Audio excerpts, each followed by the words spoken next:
Welcome to Killer Psychologist. Today we are going to talk about the tragic murder of Abigail Bieber.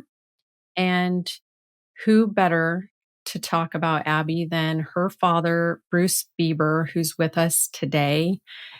We're also joined by Craig Wetter. He's a forensic psychologist and attorney that's here to weigh on this case. But Bruce, tell us about Abby. Well, first, let me thank you for the opportunity to talk to you at all, both about Abby and about a matter dear to my heart, which is OIDV, Officer Involved Domestic Violence, which is a widespread phenomenon whereby law enforcement officers abuse women, and it largely goes unchecked for a host of reasons, many of which I hope we'll get a chance to talk about. And it is my sincere hope that by talking about it to you and others, we can help eradicate the stigmas associated with it and help prevent some other dad from having to bury his daughter as I had to do mine. Because I can assure you it is a tragic outcome and a path nobody wants to walk down if it's avoidable. And I know with certainty that it was avoidable in my daughter's case, and we can get to that later. So with that said, who was Abby? A question I fear, because the breadth and wonder of Abby is just so grand in my mind, and the experience is so varied. I mean, I had her for 30 years, almost 31 when she was killed, that it just simply cannot be reduced to a few words in the time allotted. And earlier in our preliminary conversation, Craig shared the fact that he'd seen some of Abby's funeral, if not all of it, on YouTube. The sheriff's office for which she worked, the Hillsborough County Sheriff's Office, videotaped the funeral and put it on YouTube. And in it, importantly to me, and in answer to your question, are video and some personal testimonials to Abby, about Abby, from her coworkers, those who knew her best on the job, and also included, you may have seen some body-worn camera footage of Abby doing her job. And I think her intelligence, her compassion, her humor, her competence, her energy all comes across in those videos, both those of the body-worn camera and her co-shift mates who shared their insights and their recollections of Abby as a friend and a coworker.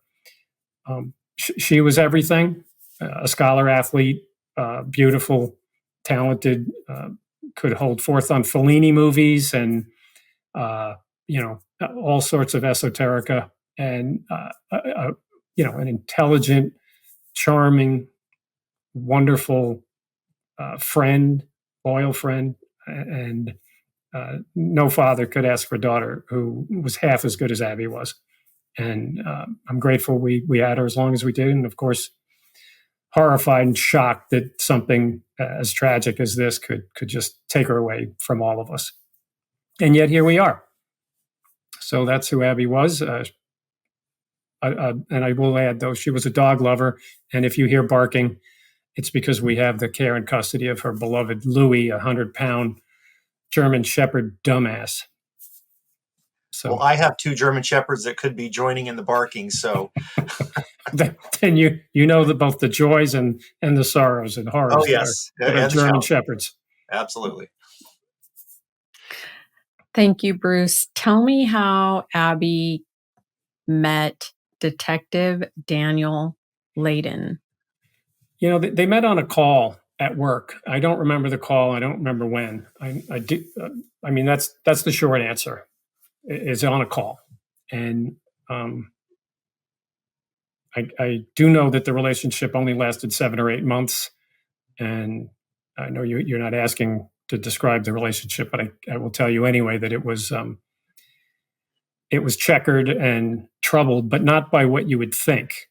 It wasn't the abuse and control cycle. I mean, you could fill books with what I didn't know about domestic violence and the patterns attending thereto before this. Since her death, though, I've learned quite a bit. And I know that he was in the so-called love bombing phase, that early target acquisition phase. And I I was co-opted. My wife was co-opted. My grandchildren even. He'd come here. Oh, gifts for the kids. Mrs. Bieber, I noticed you had these glasses. I have a picture here that matches them. I thought you might like. He came bearing gifts, all in an effort to disarm and ease access to the intended target. And he was casting his spell and working his wiles. And I know now the malevolent force that he was, but I didn't see it then. We didn't see the, don't go here, don't wear that. I don't want you eating that. I don't want my meatloaf cooked that way. None of that nonsense ever. And I also learned about accelerated relationships, is a phrase I'd never even heard, and I didn't know that was a thing. That is also a feature, or an indicator, I guess, of this pattern. And that is something I did and do recall. I remember Abby saying, he's just not listening. He's essentially picking out the drapes in the house they're going to live in and, domestic bliss for the rest of their life. And she's like, dude, I might not even want to see you tomorrow, let alone next month or 10 years down the road. In his mind, the relationship was way off in the future in a way that didn't represent, it was detached from her reality. And so she was constantly pushing him back and saying, you're way ahead of your skis, champ, slow down. And he wouldn't listen. I now know he was never going to listen. That wasn't his plan. And, it was good that she was so guarded and pushed him back, because I know that had it gone on unchecked, it likely would have gone into that next phase if he was able to isolate her. But the Bieber family, Abby has two older brothers, both of whom are police officers and whom she followed into the profession. We see each other all the time. My wife and I moved to Florida, where I am now, from the DC area after raising the kids there for 40 plus years, to be with our family and our grandkids. Not that unusual, but we're not the sort of family that, you raise the kids and kick them out of the nest and go fly, bird, be on your own. No, we're still connected. The connective tissue is thick and deep and strong. And Abby was, among other things, a very family-oriented person. And I think there might even have been a video included in that funeral thing. If not, it's certainly available, wherein she's videotaped by the sheriff's office for one of these Thanksgiving propaganda. Have you heard the phrase propaganda? Cops who put out good news. Look, we saved a duck from a drain. Happy stuff. We're good guys, right?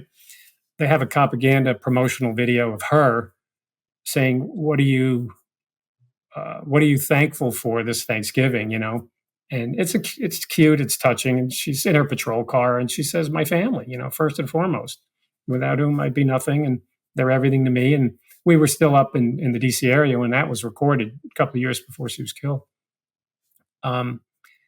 So I think our closeness and Abby's family-oriented, galvanizing sort of strength held him off to some extent, that she was a little more resistant to his malevolent wiles and predations. And I don't mean to cast aspersions on his other victims, and there were quite a few. But it's possible that, and I've heard this conjectured by others less qualified than you two, that they believe that he spent his life chasing a succession of victims and victimizing them, but that in Abby, he raised the target quality, the target, the level of the target's difficulty. Being a cop, being close to her family. If he could pull this off, it would be a higher order achievement for a predator like him. It's supposition. It's speculation, not informed by expertise like you guys have. But it kind of makes sense in an intuitive way. I don't know that there's any legitimacy to it, but and Abby, true to that sort of characterization, did prove to be resistant. And was pushing him back. And frankly, they were on this long weekend vacation when he killed her, wherein she was breaking up with him. It was over. She'd given him enough tries. It was done. I now know, and I didn't know then, most dangerous time. If I had known that she was in a relationship with a domestic violence serial offender, I would have driven up there in a heartbeat to St. Augustine, where it happened, a couple hours away from where I'm sitting now, and snatched her out of there. And it's entirely possible he could have killed me, could have killed her dog. If it happened elsewhere, could have killed my wife. We don't know. A guy who's that loose, a cannon could do any manner of horrible things. And I've seen enough accounts of cops killing their grandchildren, children, spouses, mass murderers. So, but leading up to that point, Daniel Leyden looked good on paper. We of course didn't he did. have this information. He was a detective. He worked for the sheriff's department. Up until that point, you didn't have this other information that you now know about his history of domestic violence with other individuals. None of that came out till after. Then you found out even more things about him that were criminal in nature. Tell us what you found out. Well, 2 days after Abby was killed, when I barely knew my own name, you are so unsettled. You are, your world's not just turned upside down; it's inside out. It's backwards. It's being put through a mental, emotional, even physical grinder. It's horrifying. And Abby was killed in St. Augustine. I don't remember. It's 2.5, say, almost 3 hours away from here. My son, her older brother, or 2 older brothers, her oldest brother, served many years as an EMT and a firefighter. He knows the logistics, the mechanics of death. He knows, he's conjuring in his head a picture of Abby lying in a morgue in St. Augustine, and he knows with certainty that the guy who killed her is lying in the same morgue right next to her. And that was a mental image he couldn't abide. The sheriff's office saw fit to run a escorted convoy, if you will, a motorcade up to St. Augustine to retrieve Abby's body and bring it back. My son, both of my sons actually wanted to participate in that motorcade. And, motorcycles and Florida Highway Patrol, every agency from here to there was out in the street doing their almost a line of duty death type ceremonial. It's a spectacle. I don't know if you've ever been to a line of duty death, Craig. I assume you have. They're heartbreaking. And I've been to many, and they are, but they're also very touching as well. Very touching. Support. Absolutely right. Seeing firefighters you never met, never will, and citizens standing by the side of the road with their hands over their hearts for somebody they don't know, but they get it. Somebody who put their life on the line's been struck down, and it's meaningful enough for them to stop what they're doing and show some respect, and that's meaningful. But the long story that I'm dragging out is that they were participating in this motorcade. It was important.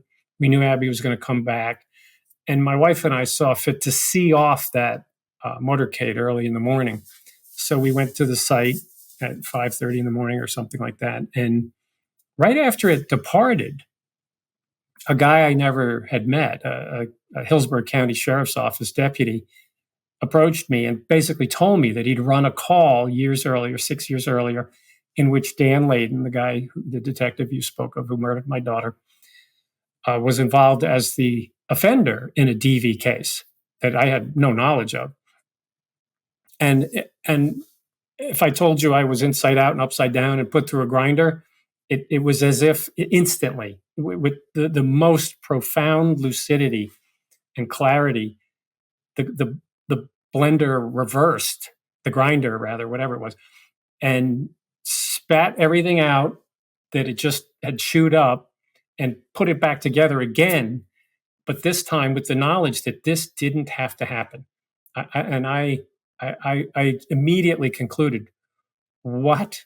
This guy did this before or something along this line? They knew he had DV proclivities. And I didn't want my wife to know it because we were planning a funeral. And I had to digest it and process it. We had been escorted or driven there, chaperoned by a sergeant from the Hillsborough County Sheriff's Office. I didn't want him to hear this conversation I had with this other guy. And I shakily dashed off a text to myself with his name and the substance of what he said, knowing I'm going to want to go back to that at the right time. And this wasn't the time, only because we had to plan a funeral. And I really, my brain didn't have the capacity to deal with this added new information after having been ground up and spat out. And 2 days later, my middle son and I are running an errand for the funeral. And he says, "Hey, Dad, I got to tell you something." And I could, by his tone, I know, oh my God, what now? And there's a video going around. And he tells me that some deputies told him he should watch it, but be careful. It's very emotional. There's some really tough moments in it. And it was the China Ratner who turns out to be the woman who had been victimized 6 years earlier in the very one and same episode that other deputy was telling me about a couple of days earlier. So we figured out that's what he was talking about. This is the case. This is when and where that sheriff's office had knowledge that this guy was a DV offender. And China, who I later spoke with a number of times, by the way, shared that 8 other women, after her video came out and went public on Instagram, 8 other women approached her and told her, "Me too. He abused me too." So this guy was at it for years, and who knows the number of people he tormented. I have no idea. But to your point, the sheriff's office, the event that happened with China Ratner happened within the Hillsborough County jurisdiction. And so fellow Hillsborough County Sheriff's Office deputies came out and investigated. And you cannot stretch the word investigated enough to make it fit what they didn't do. That word will never apply to what they didn't do. It was not an investigation. It was a cover-up. It was essentially the old boy blue line of compadres just kind of squinting their eyes and saying, she's not hurt, he's not hurt, but bygones, let's move this along, and put him back out there with no consequences, no administrative follow-up, no nothing. And I wouldn't have known any of that if China hadn't put her video out and I hadn't then started a 2.5-year plus journey of learning about domestic violence, OIDV in particular, and the right way to do it with a trauma-informed, far more nuanced approach to the pattern and the cycle of domestic abuse, whereas these Neanderthals look at it as a singular incident, a slice of time, very discrete and separate from everything that preceded it and everything that's likely going to come after it. Well, and what an idiotic way to approach something that's so full of nuance and psychodynamics. It makes no sense. There are people's lives at stake, children's lives, women's lives. And these guys have been, I know I'm sounding simplistic, but they're getting away with this because they obfuscate the statistics, they mischaracterize the calls, they downgrade the offenses to just duck under the tripwires that would otherwise highlight the bad behavior.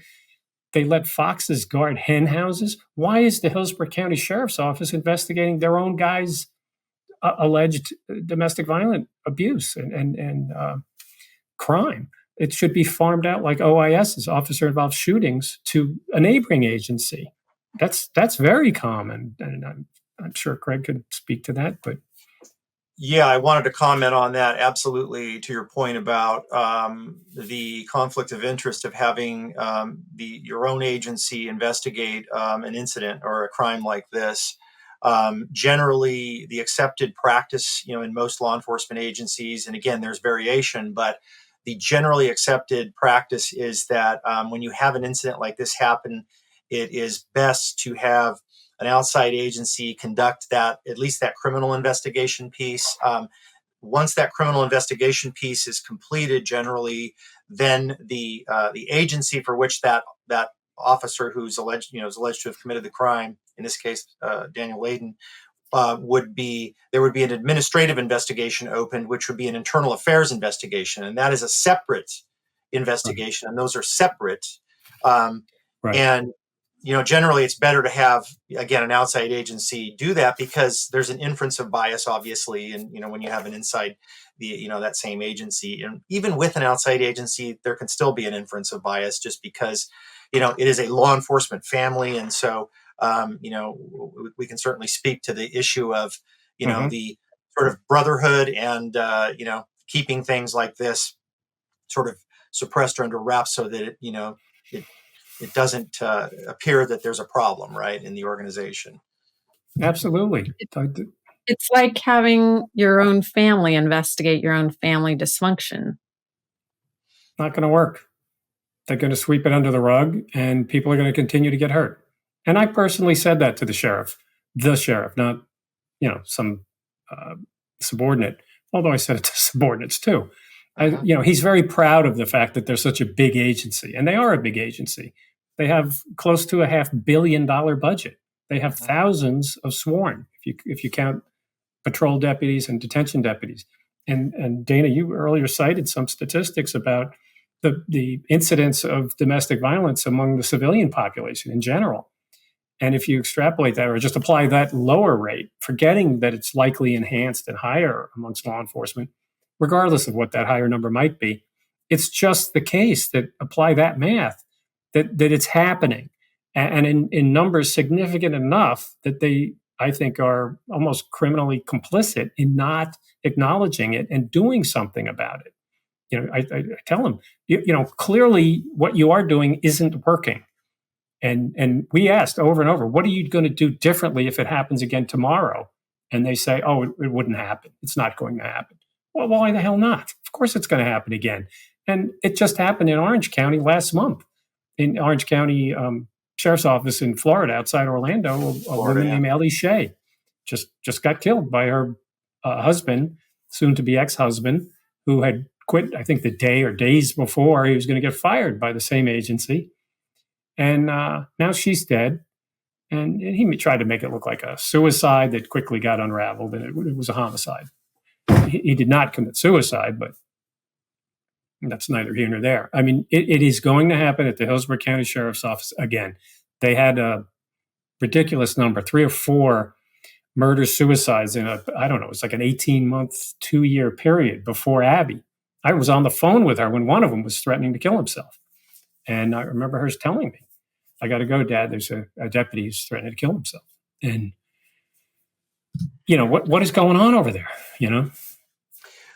Well, this speaks also to, again, the broader issue of how do we assess for fitness of an applicant, when they're in the application phases of becoming a peace officer. And all 50 states have standards in place to ensure that at least a psychological evaluation, a pre-employment post conditional offer psychological evaluation is done in conjunction with a medical evaluation to determine their fitness to be a peace officer. And so each state sets the standards for that. And I do know that Florida has standards in place, but having quite a bit of experience doing these evaluations is for pre-employment, but also for for fitness for duty. When an incumbent officer is being referred because there's some functional impairment or some behavioral problem that the agency's identified. Oftentimes it's substance abuse, but it can also relate to other psychological problems. There's procedures in place for us to do these evaluations to determine their fitness. And I've made the arguments for years that I think that we're not doing necessarily enough on the pre-employment psychological screening side. I've done research, that's looked at personality architecture and how does personality play a role, or personality disorders play a role, antisociality, psychopathy, things like that, play a role in this evaluation. And the way that we do the evaluations, we're not directly assessing for that personality disorder stuff. which is likely what was at play in this case. Again, I didn't evaluate Mr. Sure. Layden, but No, how could that's you? right. Right.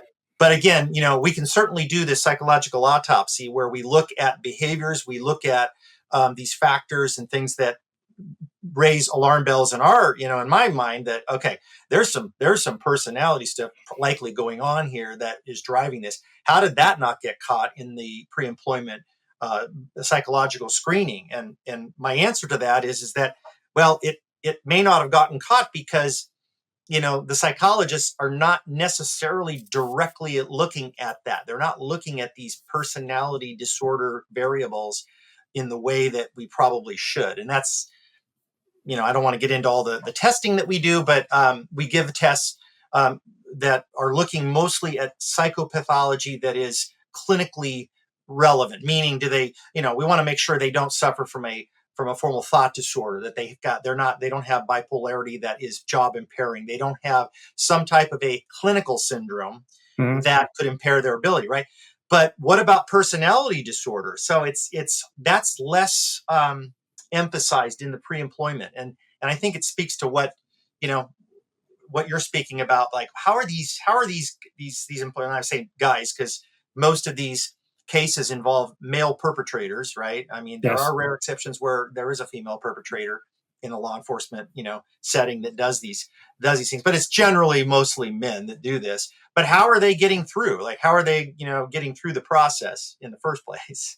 That's I've asked others, what are there indicators? Can they be picked up? Are there, you killed animals. I know that comes up, and yeah. obviously DV stuff, prior DV charges.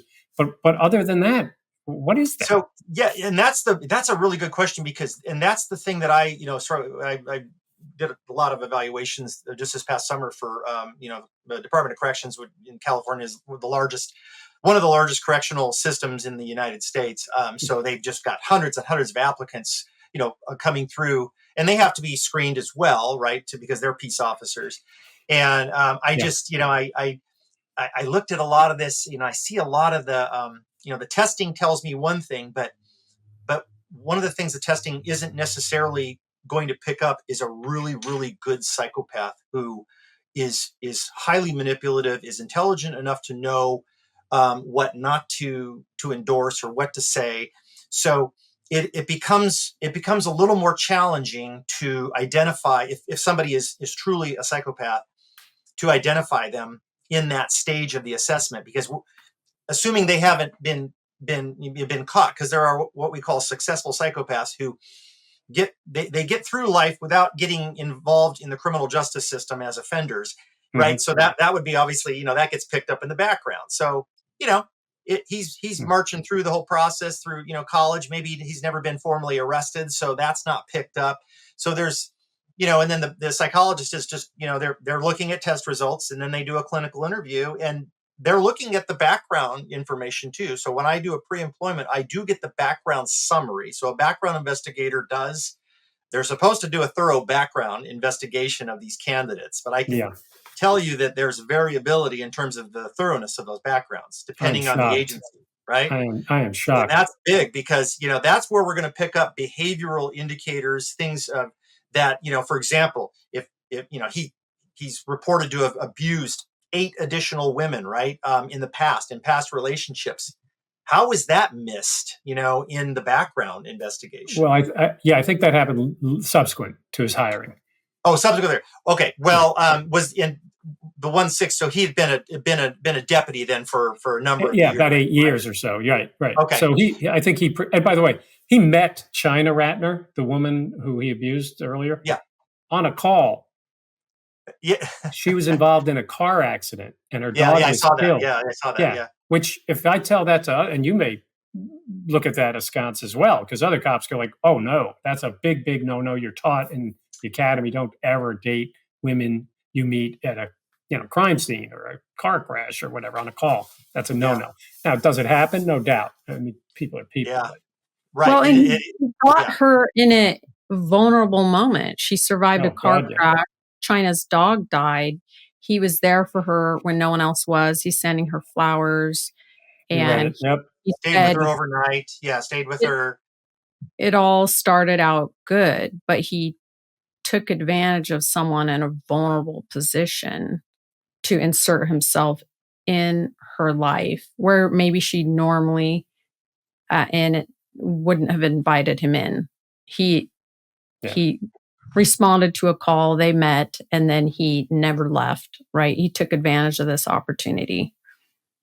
No, absolutely. He was a predator and he saw prey and he acted in a way that is not, countenanced by most law enforcement. And I'm my point, I think, is that's an indicator. It strikes me as an indicator. Maybe it isn't. I don't know. Yeah, yeah. So again, this also speaks again to the culture and law enforcement, the sort of quote womanizing that. And I'll use a term that is well known Mhm. in the culture, and that is called the beat wife. I don't know if you've heard of that, but a beat wife is a woman that an officer, like in this case, when he met this woman on this call for service, he Mhm. now is involved, in a relationship with that woman. And oftentimes these men are already married, or they're in relationships, but they have their quote beat wives that they're called, who are, oftentimes they live in the jurisdictions or the beats. That's why they call it a beat wife. They're I in can the I area in can which think of they're. other reasons they call it a beat wife. Well, you're right. Yeah, I mean that's absolutely. Yeah, absolutely. And so, that's a term that's I hadn't it's. heard that. Yeah, it's called a beat wife, and yeah, it's well.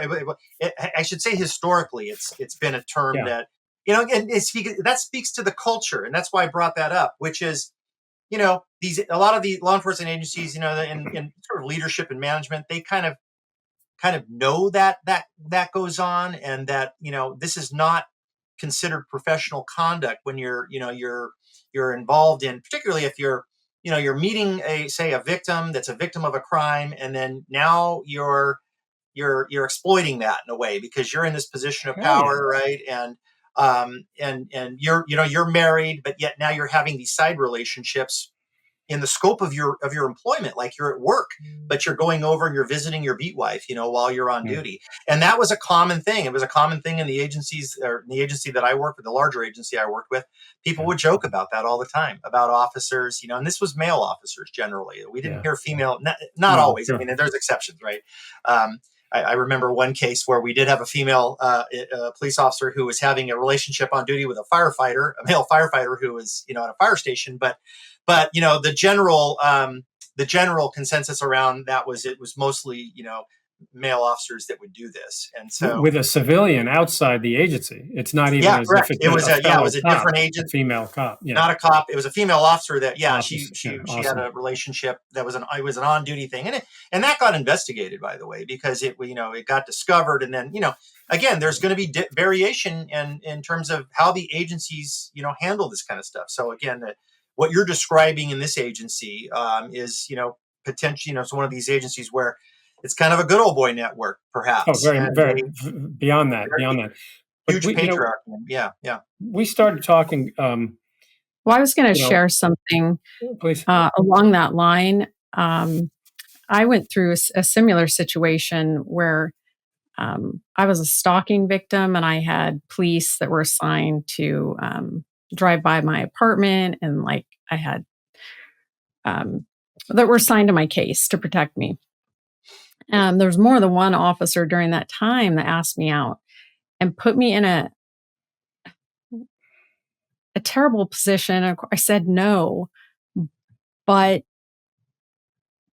do you understand how my safety was compromised? So in that scenario, they're inviting you to something, you say no, or if I told on them, they're no longer going to circle my house. Like, Yeah, so that's it not was fair to a you. very, from a woman's perspective, when you're seeking help from law enforcement, um, that's a common. I'm telling you personally, that's happened plenty of times where it makes you very, if you're directly compromising my safety, like you're wanting.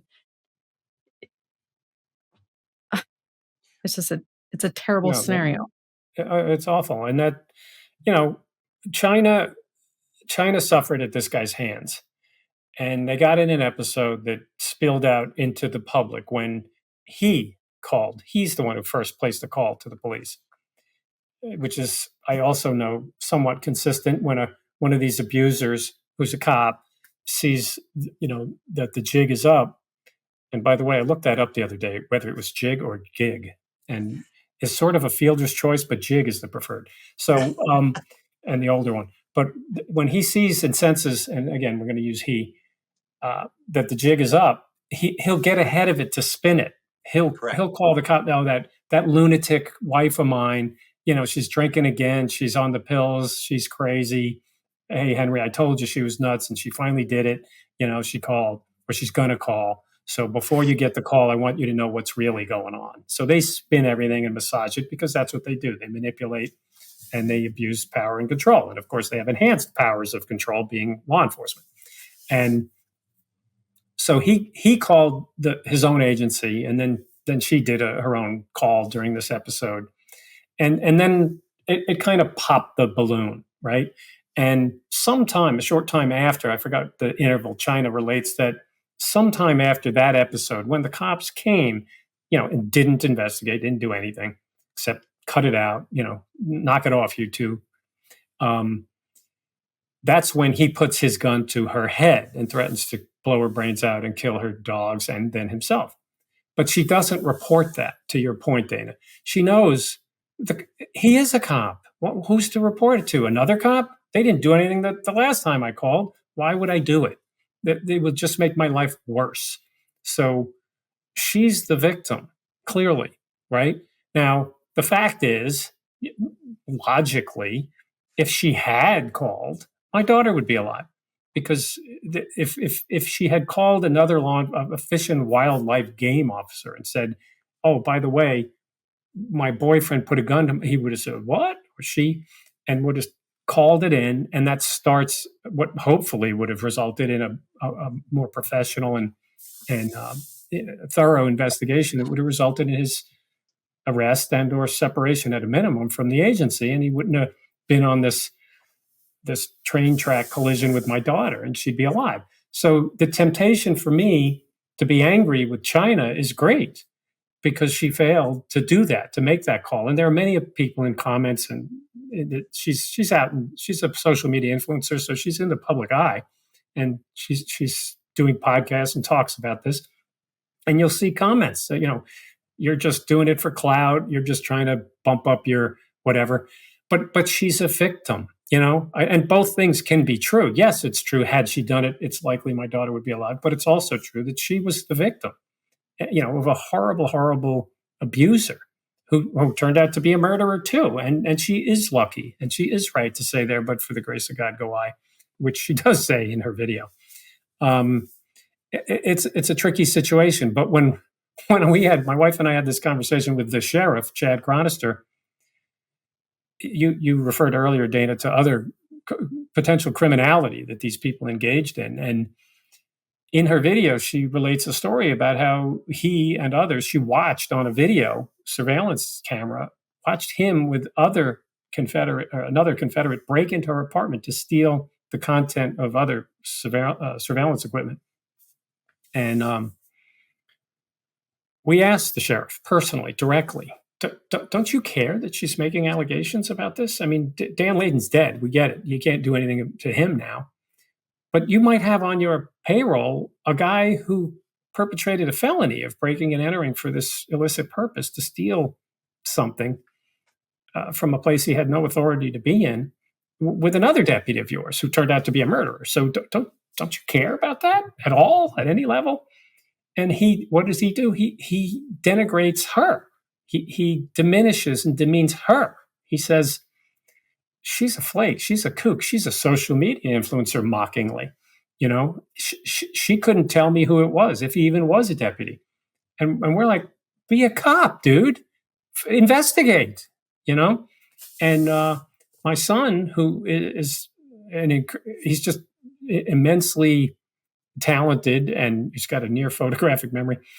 He's just a very talented investigator. He is a detective.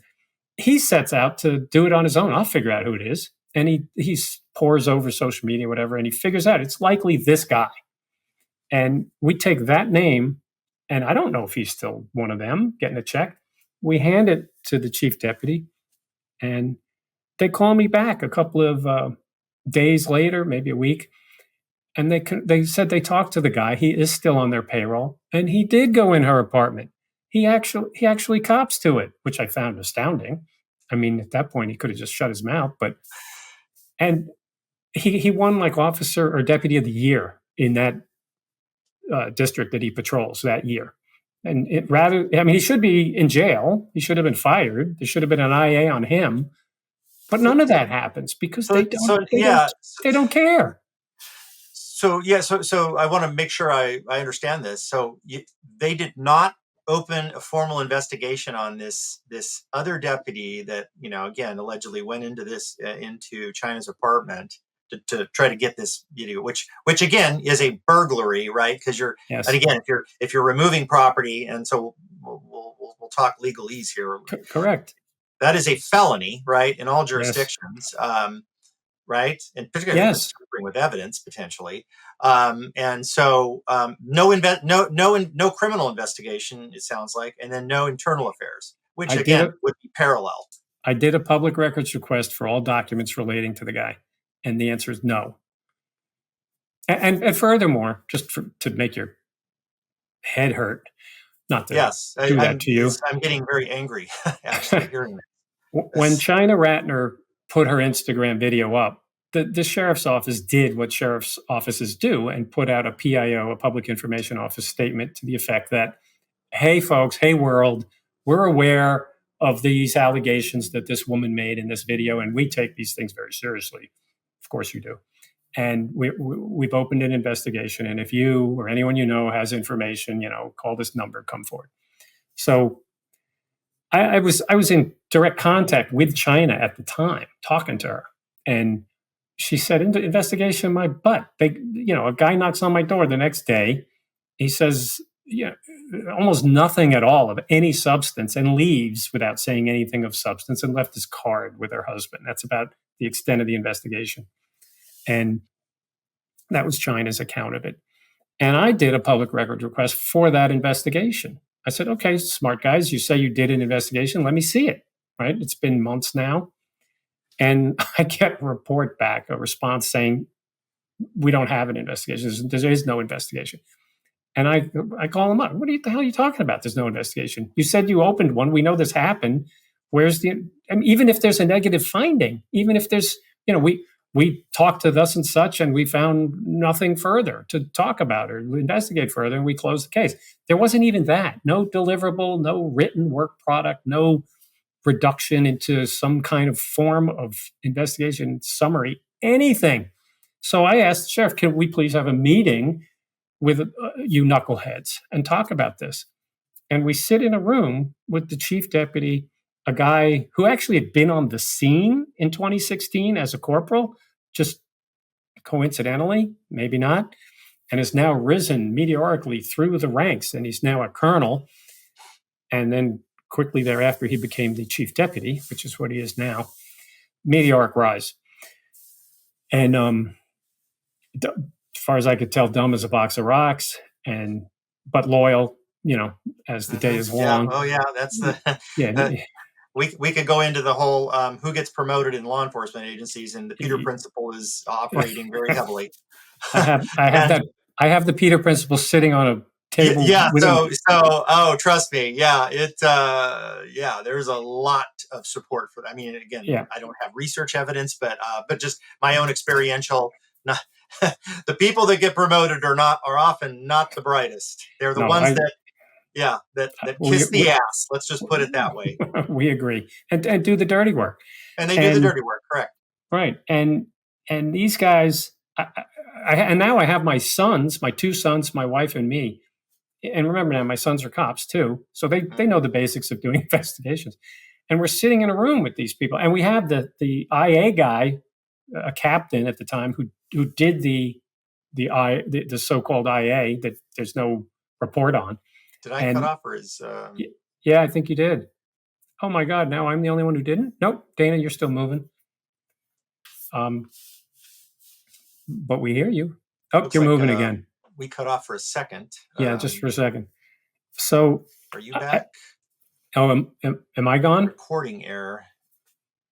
Do you hear me, Dana? Yeah, well, Okay, it's Dana showing. hears me. I Craig don't seems know. to be the one going in and out now. Oh, Dana, you're muted though. In and out, I'm hearing you. It Oh, looks yeah. like there's, Oh, you're back. Dana's back. Yeah, I it's keep showing a hearing you. recording error, but anyway. Craig, you're frozen. Cryogenics has been perfected. I know I think we're back. It says recording error, but like, hopefully we're back now. Yeah, I hear you and you're moving. It's good Okay, on yeah. my end. It's recording. Okay, so yeah, we had a little glitch. There's a gremlin in the machine right now. So long story short, we're in the room with the people that did this investigation and their superiors. And I'm telling you, Alice in Wonderland had nothing on the conversation that happened there. They were like, what are you talking about? Why doesn't it compute that we say we did an investigation? We tell you we did an investigation, but it doesn't exist. You know, it's like 1 + 1 = 0. And yeah, there like, needs to guys, be there needs to be an IEA case number there, or a criminal, report number. There's going to be documentation of this if there was an investigation, regardless of the finding, whether it's sustained, if it's internal thank you. affairs, sustained, not sustained, unfounded. There's different classifications, right? But there's something. There's something there. There has to be something if there was an investigation. So clearly there was not. Right. So the problem is that, my daughter is killed. An awful, tragic occurrence. It's just brutal in all ways, always will be, right? And it's not bad enough. Then, 2 days later, we find out there was this prior thing. Then I start to unravel this thing that happened. And every time I peek under a layer, I find some fetid, moldering garbage. And every single time it's them. It's them. It's their corrupt nature, their vile, reprehensible ways that is obfuscating and gaslighting. What are you talking about? 1 + 1 isn't 0. Of course it is. No, it isn't. Not on this planet. And you just want to scream. And then I, at a 30,000-foot level, I'm looking into OIDV generally. I have the specifics of Abby's case, but I start to talk to all of the nation's foremost thought leaders and practitioners in all realms that surround the field. And I learn more and more and more, and I read and I check my thinking with all these people, and I say, look, this is what happened to my daughter. And I learn and I find, and I can, I think, demonstrate that it is perfectly slavishly, consistent with the patterns that play out and have played out for hundreds of years in law enforcement, in particular, in the OIDV context in this country. And you just change names and dates and places, and it's the same phenomenon repeating itself. And here's the real shocker. I come to find out we know what to do about it. We know the answer. We know how to fix it. And I don't mean just, broad patriarchal overturns and stuff. I learned that the IACP, the International Association. I was just going to bring up the International Associations of Chiefs of Police, for which I'm a member, and they have they do have a police psychological services section. That's good to know. I didn't know that. They do, and so you're starting to, the wheels are turning now in my head about, this is something that maybe I need to maybe contribute an article, because I'm assuming that you reached out to them, and these are, so Dana, if you don't know what this organization is, this is the organization of police chiefs, upper management and leadership, both in police and sheriff's organizations across the world, really. I mean, yeah, when I go to the conferences, they got the Dubai police, chiefs there, and it's an international association, so it's got a lot of power in terms of paradigm shifts. Did you go to the convention in Boston last month? I didn't go to this last convention in Boston, but I've been to previous conventions. Yes, sure. I'm sure they're all pretty much the same. Yeah. Well, it's lots of sessions, but I mostly focus on the police psychological services, like stuff, just because, I'm a I'm a police psychologist as well as a forensic psychologist because Well, I do free employment, and so. well, let me ask you then, and I don't mean this in any kind of a judgmental way, but Yeah. did you know that in 1999 the IACP saw fit to convene a panel of experts, 360 around the problem, and they developed a model policy, a model OIDV policy for adoption by the 18,000 or so agencies that exist across the country. Had you ever heard of that? No, I personally have not heard of that. So that's interesting. And this is also interesting because being, someone who worked in law enforcement for that long, what I can speak to is that we got a lot throughout my career. We got a lot of training on DV generally on how to deal with the victims of domestic violence. I don't recall any training at all in any of the agencies I worked at in which officer involved DV was the focus of the training. And remember, I just said we know the questions, we know the answers. Well, guess what? Let me back up a little. In '99, they developed and published their model rules, and in 2003, they revised them shortly, a few years later. And it doesn't matter why, but they did. And I personally believe, and I've heard others say, and I've spoken to some of the people that were involved in drafting it, that were intimately involved in drafting. Yeah. And it was a good, solid effort, a really productive step forward into the future to fix a problem that they acknowledged exists. Yeah. And I think that they were so gratified with themselves, they patted each other on the back and they put the friggin' thing on a shelf, and there it sits. And they didn't mandate, nobody mandates that agencies pick it up, and nobody can even tell you with certainty how many agencies picked it up at all in whole or part. You're free, it's not going to, one size will not ever fit all with 18,000 agencies. You got, NYPD is one thing, and, Mayberry RFD police is something else, right? Yeah, there's a huge variation.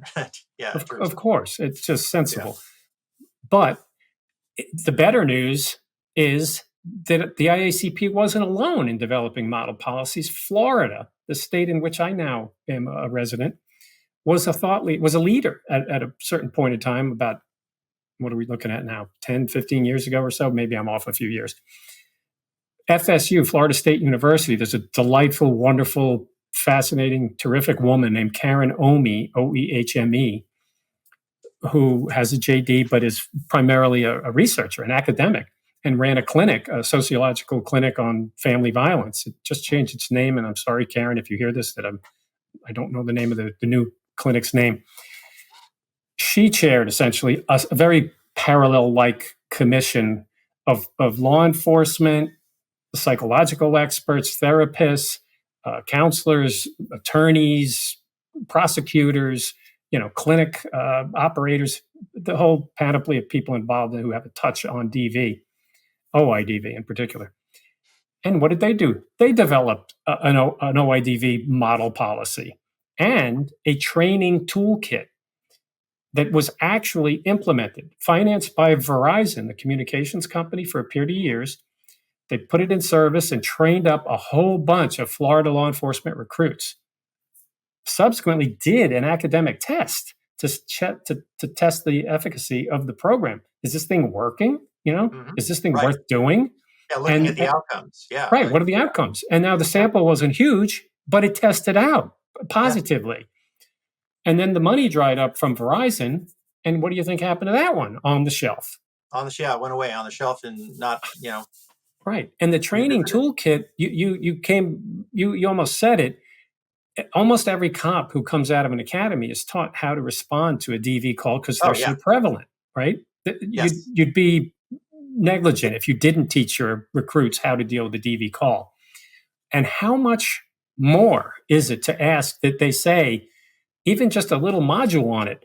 Oh, by the way, folks, recruits, it could be you go on scene and it's one of you. It's another fellow cop who's doing the abusing, one of who is the perpetrator.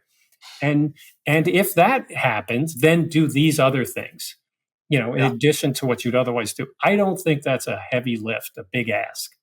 And I have some people agree with me, and I don't. I'm obviously a simple-minded person, and to my simple mind, that's all I need is somebody to say, Make every agency pick up an OIDV policy and train it up and do in service, and we will lower the numbers.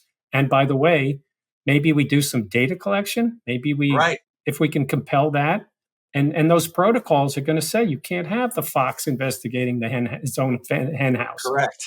You know, that's the first step, right? It's and there's all manner of other steps. So lots of them. Yeah.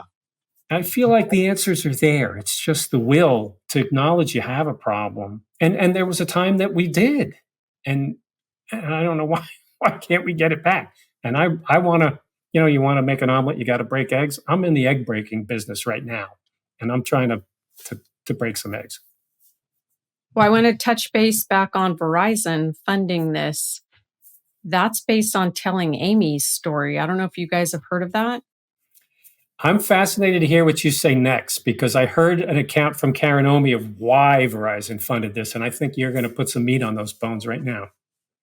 So Amy Holman McGee was murdered on November 8, 2001. And it was a murder-suicide by the person she was dating. I can't recall if they were married or dating, but no, it was her husband, Vincent McGee.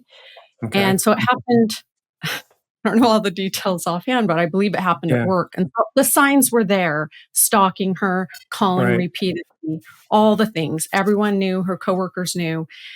I highly recommend that everybody watches the documentary. It's a training protocol for employers, not just law enforcement, because I believe she worked at the phone store, and I don't recall. So a Verizon phone store. Yeah, it may have been. Maybe that's what it was. So, I think, and you can watch it on YouTube and PBS, and telling Amy's story, and so it's a jaw-dropping documentary because they go back in and they tell her story, kind of like what we're trying to do today. All the signs were there. He was stalking. He was calling. Everyone knew. She reached out for help. It was happening. And we go back through, right, the psychological autopsy of everything that Vincent McGee was saying and doing leading up to, like, he was going into the store. He was harassing her. Everyone knew, and they didn't know what to do. They didn't have the skill set. They didn't do anything. Okay. And she died. And so we have to learn from this, and we have to do better.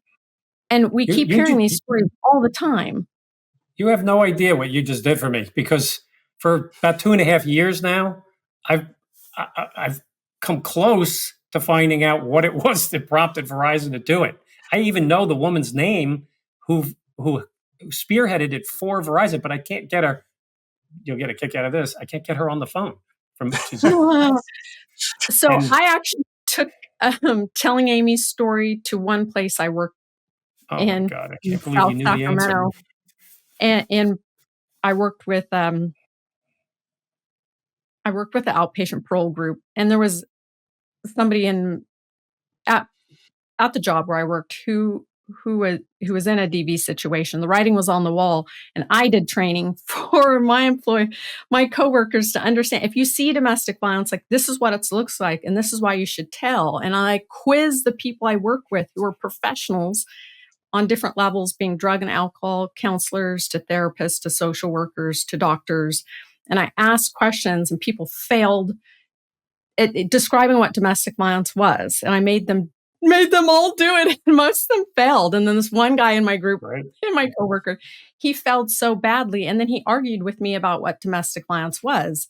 And then it was like red flags springing up all over the place. I'm working with this man who's violent, and later he did violent things, but it was for all of us to talk about in real time, saying, whoa, we are the profession. Hello, at the core of being the most basic thing as professionals, you should know what domestic violence is. You should be able to define it, and you should be able to recognize it, and you should know what to do to report it. And I was shocked to know that the agency that I worked at that time, who were all professionals, we had a problem with within our own agency. The person had committed domestic violence and actually had a criminal record, as it turns out later, and had served prison time. And not to go off on a long tangent, but it later, he ended up having a relationship with a female sex offender, and it cost the agency a loss of $1 million. It was tragic. It compromised my safety. It goes on and on. But to the point of that, we have to talk about this. And domestic violence is violence. So it will watch out. Like Well, we don't want these people in positions of power and authority. Yeah. That's dangerous.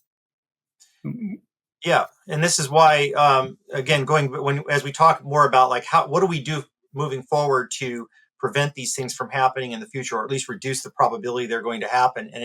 And yes, absolutely, the public policy stuff is really important. In other words, getting, you like, for example, like you said, IACP only it's an aspirational, like, so this is what we aspire to. We recommend these things, but they're aspirational, right? So they're not statutory. So there needs to be statutory schemes in place that allow for early warning systems to be put in, place. So the agency I worked for, the last agency I worked for, actually they implemented this, and we didn't have AI back then, but it was a computerized program. There was an early warning system that detected problematic officers who were getting, for example, if they were getting, more than the mean or the average number of, say, citizen initiated complaints, it would trigger this system. I forgot the name of it, but it was a computerized system essentially. Mm-hmm. And so something like that can be integrated, into an early warning system where you have to train officers and other personnel to recognize these warning signs, right, in these relationships that their coworkers are having, where there is clearly a control. Power and control is the big thing in domestic violence, right? Where, if the partner is like, is resisting that and not wanting that in the relationship, pulling away, that can lead to very dire, outcomes, obviously, in terms of the predator, the offender, because the offender, if they feel like they're going to start losing that control, they're going to act out. And if they've got any antisociality, personality stuff, that acting out could be violent, right? It could be violence. And we know that they have a early gun. warning stuff. Yeah, absolutely. And it needs to be, so, being able to detect that stuff, right, is also important. And so you want to catch it before it escalates and turns into something like tragic like this. Thanks for listening. For episode details and merch, check out killerpsychologistpodcast.com. And for forensic services, you can book online at psychologydr.com. That's psychologydoctor.com.